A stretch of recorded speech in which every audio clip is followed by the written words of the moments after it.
আমার নিজের অভিজ্ঞতা আমি বলতে পারি, আমি ধানমন্ডিতে যখন হাঁটছিলাম আমার দিকে 2 রাউন্ড গুলি করা হয়েছে। সামাজিক যোগাযোগ মাধ্যম থেকে শুরু করে আন্তর্জাতিক যোগাযোগ মাধ্যম, গণমাধ্যম, সেটা হোক বিবিসি কিংবা আল জাজিরা বা আরও কোনো চ্যানেল, দেখেছেন কিভাবে আমাদের সন্তানদের উপর গুলি চলেছে। আল জাজিরার একটা ছবি, সেনাবাহিনীর সদস্যরা অটোমেটিক রাইফেল নিয়ে শুয়ে পড়লেন লাইন দিয়ে, তাদের 20 গজ দূরে নিরস্ত্র সাধারণ মানুষ, আমরা, আমার দেশের জনগণ, তাদের দিকে সেমের অটোমেটিক রাইফেল থেকে গুলি চলল। এর দৃশ্য দেখার পরে আসলে বাসায় বসে থাকার কারো কোনো সুযোগ নেই। আমাদের যার যার অবস্থান থেকে প্রতিবাদ করতে হবে এবং একজন আইনজীবী হিসেবে সেই কাজটি করার জন্য আজকে আমরা আদালতে এসেছি। আমরা আদালতে বলেছি নিরস্ত্র প্রতিবাদকারীদের উপরে গুলি চলতে পারে না, যেটিকে ইংরেজিতে লাইভ রাউন্ড বলা হয়, সেটি করার কোনো সুযোগ নেই। আর অনেক ভিডিও আপনারা দেখেছেন, একটি কিশোর 4 তলা একটা নির্মাণাধীন ভবন থেকে সে ঝুলে রয়েছে, তার কিচ্ছু করার উপায় নেই, ওই অবস্থায় তার উপর গুলি চলেছে অনেকবার। আপনারা দেখেছেন রিয়া গোপ তার বাবার কোলে গুলিবিদ্ধ হয়েছে। আরেক শিশু, সে তার চোখ দিয়ে গুলি ঢুকেছে, মাথার পেছন দিক দিয়ে বেরিয়ে গেছে। জিজ্ঞেস করুন সে কোথায় ছিল? তার বাসায়, ঘরের ভেতর, জানালা দিয়ে বাইরে তাকিয়েছিল। এই তার অপরাধ। এই জন্য আমরা স্পষ্টভাবে বলেছি যারা আন্দোলনকারী তাদের উপরে লাইভ রাউন্ড অর্থাৎ গুলি ছোড়া চলবে না। আপনারা প্রয়োজনে টিয়ার শেল ছুড়ুন, লাঠিচার্জ করুন, রাবার বুলেটও ছুড়ুন, তাতেও বহু মানুষ অন্ধ হয়েছে হয়তো, সে খবর আপনারা দেখেছেন। এত কাছ থেকে রাবার বুলেট ছোড়া হয়েছে।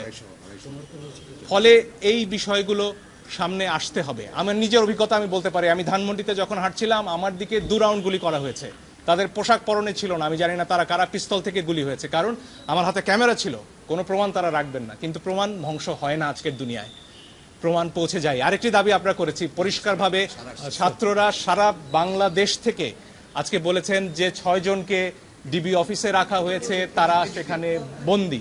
তারা স্পষ্টতই ছাত্ররা বলেছেন কালকে ডিবি অফিস থেকে বা যেখান থেকেই হোক যে ভিডিও প্রকাশ করা হচ্ছে, সেই ভিডিওতে যে কথা বলা হয়েছে সেটি অস্ত্রের মুখে হয়েছে, ছাত্ররা সেটি বলেছেন।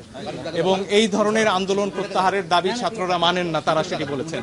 আইনজীবী হিসেবে আমার কথা হচ্ছে, যখন গোয়েন্দা প্রধান বলেন যে নিরাপত্তার প্রয়োজনে তাদেরকে তিনি নিয়ে এসেছেন এবং সেখানে তাদের খাওয়া দাওয়া করার ছবিও প্রচার করা হয়, তখন আমার কথা হচ্ছে হাসপাতাল থেকে একজন মানুষকে, একজন নাগরিককে কিভাবে তুলে নেওয়া হয়, কোন আইনে? আদালতে আমরা এই প্রশ্ন করেছি।